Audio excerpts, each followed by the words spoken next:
Ibu, bapak, saudari, saudara, rekan-rekan muda, dan adik-adik sekalian dimanapun kalian berada, bertemu kembali dengan saya Romo Tino SSCC di dalam catatan pesiarah.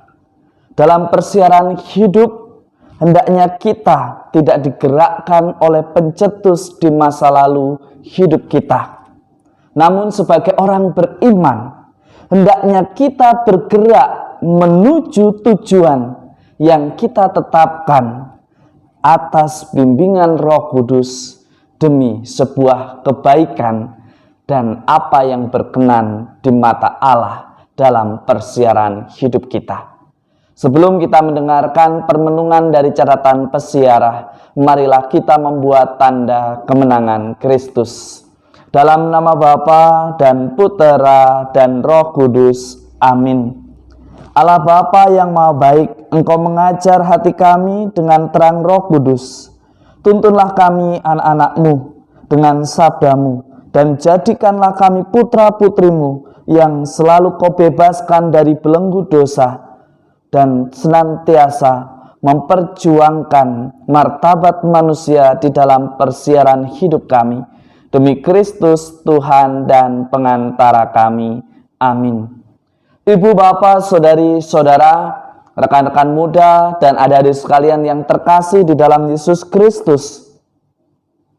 Pada hari ini Paulus di dalam suratnya kepada jemaat di Roma dengan tegas mengatakan bahwa semua yang dipimpin oleh Roh Allah adalah anak Allah.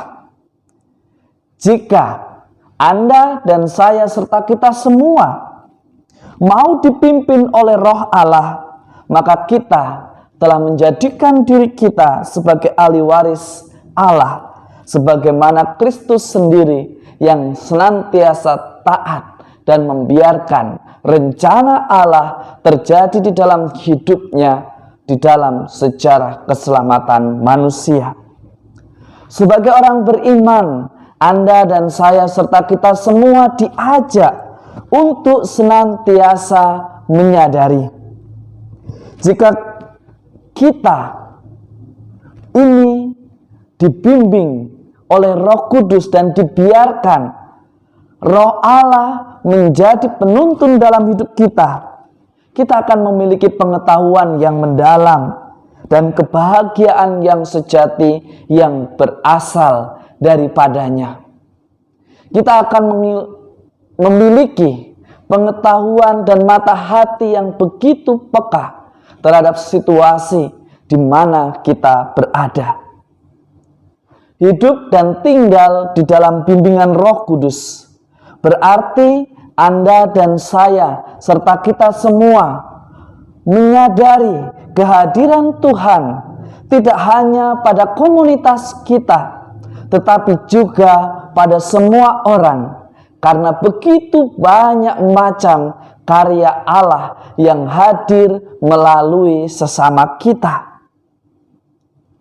Dan begitu banyak cara Tuhan menghadirkan tanda dan mukjizat agar makhluk ciptaannya yang paling mulia, yaitu kita manusia, bisa diselamatkan dan dibebaskan dari belenggu dosa.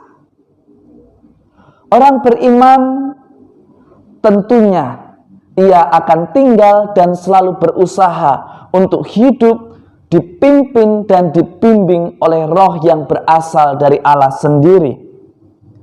Tentunya sebagai orang beriman, kita harus terbebas dari aturan-aturan yang membelenggu semua kebenaran di mata Allah. Seringkali kita terlalu begitu banyak membuat aturan-aturan yang justru membuat banyak orang semakin menjauh dari apa yang baik di mata Tuhan. Seringkali aturan-aturan yang ada yang kita buat dengan tidak bijaksana justru membuat perbuatan baik terhalangi. Keselamatan yang Allah rencanakan terhalangi hanya karena keegoisan, hanya karena kita ingin mengejar kepuasan daging, hanya karena kita ingin dipandang sebagai keluarga yang taat dan teratur. Bahkan seringkali kita mengabaikan apa yang baik untuk masa depan dari anak-anak yang ada dan dipercayakan dalam keluarga kita. Hanya karena ingin dipandang orang yang paling taat, kita seringkali mengorbankan anggota komunitas kita, mengorbankan begitu banyak orang yang merindukan keselamatan hanya karena kita ingin memperjuangkan supaya kita dipandang sebagai gereja yang paling taat, sebagai komunitas yang paling taat, sebagai keluarga yang paling taat. Yesus hari ini di dalam Injil menegaskan dan mengajak Anda, serta saya, serta kita semua untuk meletakkan aspek kemanusiaan di atas tata aturan yang cenderung tidak manusiawi dan tidak adil. Seringkali kita berteriak dengan meletakkan aturan atas nama keadilan, tetapi seringkali kita tidak bersifat adil, bahkan kejam, lebih kejam daripada Dia yang kita imani. Hal ini hanya bisa tercapai jika segala rencana, segala keputusan, segala langkah kita tetapkan dan kita biarkan dalam terang Roh Kudus dan melakukannya atas dasar kasih yang tulus ikhlas. Mari kita melihat dari diri kita masing-masing di tengah masa PPKM, di mana keselamatan bersama menjadi penting, tetapi juga seringkali mengatasnamakan keselamatan, justru kita menjauhkan keselamatan itu. Apakah di dalam persiaran hidup kita lebih penting atau lebih mementingkan hukum dan aturan ketimbang penghargaan terhadap nilai kemanusiaan? Ibu, bapak, saudari-saudara, rekan-rekan muda, dan adik-adik sekalian yang terkasih, seringkali kita hanya berpikir apa yang terbaik menurut kita.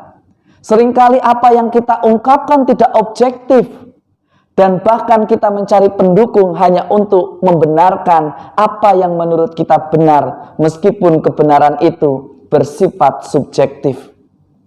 Yesus hari ini mengajak Anda dan saya, serta kita semua untuk belajar melihat itu. Perlu diingat, Yesus mengajarkan kepada Anda dan saya serta kita semua, kalau kita percaya dalam kasih Tuhan, tetapi kita tidak percaya pada keadilan yang sejati, berarti kita hidup di dalam iman yang sia-sia. Jangan sampai kita berbicara tentang keselamatan, tetapi apa yang kita lakukan, apa yang kita laksanakan di dalam melakukan tugas dan tanggung jawab kita, baik di dalam membina keluarga, di dalam membina masyarakat, baik di dalam keterlibatan kita sebagai gereja yang hidup dan sebagai warga negara. Justru kita menjadi aktor penghalang yang utama untuk keselamatan banyak orang. Sebagai orang beriman, Paulus mengajarkan agar kita hidup di dalam terang Roh Kudus. Dan Yesus juga mengajak kita semua untuk melihat, jangan sampai Anda dan saya serta kita semua meletakkan aturan tetapi mengabaikan martabat luhur kehidupan manusia yang sejati. Semoga berkat Tuhan senantiasa melindungi dan memberkati kita semua dalam nama Bapa dan Putera dan Roh Kudus. Amin. Di dalam terang iman dan bimbingan Roh Kudus, Anda dan saya serta kita semua diajak untuk mengerti dan mengenali bahwa Allah kita adalah kasih. Maka beranilah kita di awal pekan ini meletakkan martabat luhur manusia dan mewartakan kerajaan Allah tanpa harus mengabaikan keselamatan dan melanggar protokol kesehatan. Mari kita wartakan keselamatan. Orang beriman pasti tahu bagaimana menghadirkan keadilan di dalam persiarahan hidupnya. Selamat beraktivitas, Tuhan memberkati. Amin.